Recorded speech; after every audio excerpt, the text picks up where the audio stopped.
नमस्कार दोस्तों, कैसे हैं आप लोग। उम्मीद करता हूँ आप लोग बहुत अच्छे होंगे। दोस्त, हाल फिलहाल में एक ट्रेंडिंग टॉपिक दिख रहा है और काफ़ी ज़्यादा सोशल मीडिया पे हाईलाइट हो रहा है। नाम है तानिया झा। उसके ऊपर तूफानी लाल यादव ने एक गंदा गाना गा दिया है, जिसको लेकर सोशल मीडिया पे जंग छिड़ा हुआ है और एक्सपोज मीडिया बार बार इसको दिखाया जा रहा है। कभी तूफानी लाल यादव का इंटरव्यू ले रहा है तो अभी तानिया झा का ले रहा है। लेकिन दोस्त, इन सब चीज़ों को लेकर बात करनी बहुत ज़रूरी थी, तो हमने सोचा कि एक वीडियो बना ही देते हैं, पैसा थोड़ी ही नहीं लगता है। दोस्त, वही तूफानी लाल यादव है जो कि एक बार अंतरा सिंह प्रियंका को लेकर भी एक अश्लील गाना गा दिया था। बावजूद उनके तूफानी लाल यादव का अंतरा सिंह प्रियंका कुछ नहीं उखाड़ पाई थी, ये हमें पता था।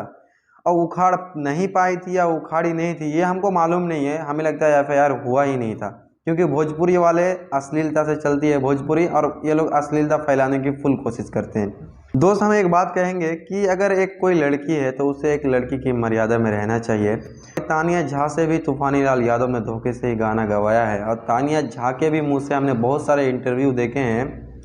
मतलब ऐसे ऐसे शब्द का प्रयोग करती है जैसे कि वो लड़की नहीं लड़का है। तो ऐसे लड़कियों को ऐसा करना भी नहीं चाहिए।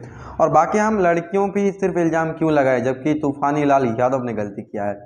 और ये आज़ाद भारत है, आज़ाद भारत है, इसका मतलब ये नहीं कि हम कुछ भी करें।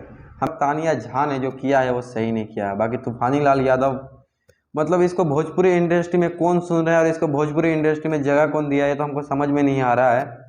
बाकी तूफानी लाल यादव, तानिया झा, इन सब मतलब चमन चूतियों को और इन सब नमूनों को लेकर आपकी क्या राय है, आप हमें कमेंट सेक्शन में बताइए।